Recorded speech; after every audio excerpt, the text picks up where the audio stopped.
বলি। তো আপনাকে ধন্যবাদ। আমি এনসিপির উদ্দেশ্যে এবং এনসিপির যে জন্মদাতা জামাতের উদ্দেশ্যে কয়েকটা কথা বলতে চাই।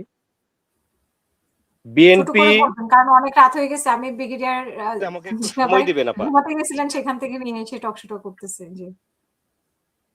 তো এই বিএনপি পালিয়ে অথবা অন্য কোনো সংগঠনের লুঙ্গি জায়গার নিচ থেকে রাজনীতি করে নাই। হাসিনা থাকার কালীনও বিএনপি প্রকাশ্যে রাজনীতি করছে, বর্তমানেও করতেছে, আগামীতেও করবে।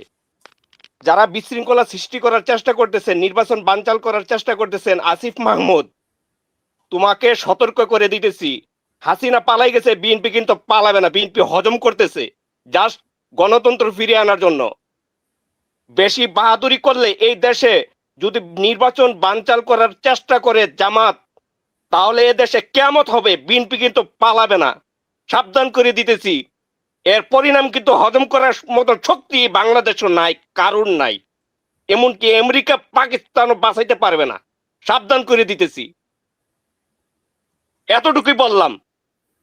আর এনসিপির নেতারা যেইভাবে কথাবার্তা বলে, জামাতের যে শিবির যারা গুপ্ত ছিল, যেসব ভাষা কথা বলে, বুট চুরি মানে শুরু হওয়ার আগে চুরি করা শুরু করছে, কিন্তু চুরি করতেছে এক দিক দিয়া, ডিল মারতেছে আরেক দিক দিয়া, যে বিএনপি এ করব সে করব, বিএনপির দিকে প্রশাসন হাইলা গেছে, এই হইছে সে হইছে, কিন্তু এরাই কিন্তু চুরের ঘরের চুর।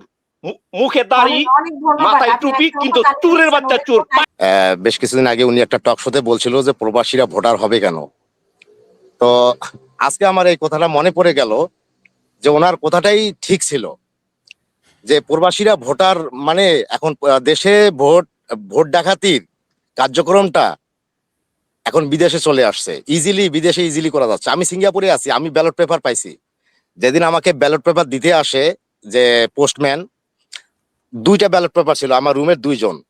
সো ওনার ব্যালট পেপারটাও আরেকজন, আমি ছিলাম রুমে আর উনি ছিল ডিউটিতে, ওনার ব্যালট পেপারটাও আমাকে দেয় নাই, কারণ ওখানে সাইন লাগবে। তো আমি অবাক হয়ে যাচ্ছি যে বিশ্বের অনেক অনেক কান্ট্রি গুলোতে, ওমান, তারপরে যে এই মধ্যপ্রাচ্যে যে হাজার হাজার ব্যালট পেপার একজনের কাছে কিভাবে যাচ্ছে, কেন যাচ্ছে। সো এখন মনে পড়ে গেল যে পাপিয়াপার কথাটা, যে উনি বলছিল যে প্রবাসীরা ভোটার হবে কেন। এটার মানেটা হচ্ছে এই যে ওই সমস্ত কান্ট্রি গুলাতে, যে এই যে ধরেন কেউ আওয়ামী লীগ সমর্থিত না, সরি, কেউ বিএনপি সমর্থিত আছে, কেউ জামাত সমর্থিত আছে, 2 গ্রুপে একটা গ্রুপিং হয়ে মারামারি হবে।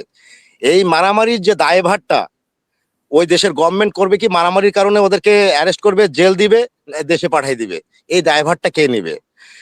এই যুক্তিতে আমি মনে করি যে ছিল 1.5 কোটির উপরে হচ্ছে প্রবাসী, মাত্র 13 লক্ষ ব্যালট মনে হয় ভোটার হয়েছে, আমি যদি ভুল না করি।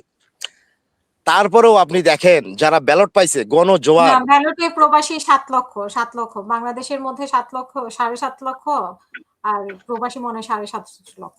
যাই হোক, তারপরে এই যে আমি আমার 2 আলোচকের মধ্যে একটা জিনিস জানতে চাই, যে কোনো দেশের সরকার প্রধান কোনো ভোটের পক্ষে বা বিপক্ষে ক্যাম্পেইন করতে পারি কিনা। আমার ভোট আমি দিব, আমি আইন বুঝি, বাংলাদেশ বুঝি। আমি যদি ভোটার হই, আমি আমার জনপ্রতিনিধিকে নির্বাচন করার দায় দায়িত্ব আমার। এখানে সরকার কিভাবে বলে যে আপনারা গণভোটের হ্যায়ের পক্ষে থাকেন, হ্যায়ের পক্ষে থাকেন, তাহলে আমি হ্যায়ের পক্ষে কি কেন থাকবো। যে দলটা, যে একটা মনে করেন যে মুনাফিক দল, যে যারা নারীর ক্ষমতা, নারীদেরকে দিয়ে আপনার বিজনেস করতেছে, নারীদেরকে বোরকা পরায়া মানুষের বাড়ি বাড়ি পাঠাচ্ছে, অথচ সেই নারীদেরকে ওরা 1% নমিনেশন প্রার্থিতা দিল না। তাহলে সেই মুনাফিক দল হয়ে আজকে সারা বিশ্বে ভোটাররা যারা ব্যালট পাইছে, যারা যেখানে হাজার হাজার ব্যালটকে মানে তারা আটকায়, তারা গণভোটে হ্যাঁ দিচ্ছে বা তাদের মার্কায় তারা ভোট সিল মারতেছে। তাহলে আমি সিঙ্গাপুরে আছি, এটা এখানে উচিত না। আজকে যদি এটা এরকম এখানে হয় সিঙ্গাপুরে, আমরা হাত উঠারও কোনো উপায় নেই, যে ধানের শীষ বা নৌকা এই কথাটা উঠাইলেও পুলিশ অ্যারেস্ট করবে। তাহলে ওই সমস্ত দেশগুলাতে এগুলা কেন হচ্ছে? অসংখ্য ধন্যবাদ আপনাকে। ইসমাইল ও ওবায়দুল, আপনাকে সিঙ্গাপুর থেকে আমাদের সাথে জয়েন করেছেন। আজকেই মনে হয় প্রথম জয়েন করেছেন। অসংখ্য ধন্যবাদ আপনাকে। না, আমি এর আগেও কথা বলছি, আপনার আচ্ছা। এই ইয়াতে আমি কথা বলছি। আমি কন্টিনিউ আপনার এই পেজটা আমি ফলো করি। কথা বলার সুযোগ দিবেন, আমরা কথা বলবো। কারণ এই যে বাংলাদেশের যে জঙ্গিবাদ, এই জঙ্গিবাদ আপনার মাধ্যমে আমরা যদি বলতে পারি বাংলাদেশের জঙ্গিবাদ উৎখাত হবে। ৭১ বিরোধী যারা, তারা বাংলাদেশে তাদের কোনো সুযোগ নেই। যারা ৭১ বিরোধী, যারা যারা তাদের একটা নিজস্ব একটা অনেক সংবাদ ধন্যবাদ। আমি চ্যানেলে শুনবো। শুনেন, এক আপনাদের মিনিট, জন্য আলাদা একটা প্রোগ্রাম চলছে। এক সেকেন্ড আপু, প্লিজ এক সেকেন্ড। হুম। তারা কিছুদিন আগেও একটা তাদের পত্রিকায় তারা বিএনপি কে দেখলো যে 33%, আর ওরা 34%। আবার ওরা এনসিপি কে নিল।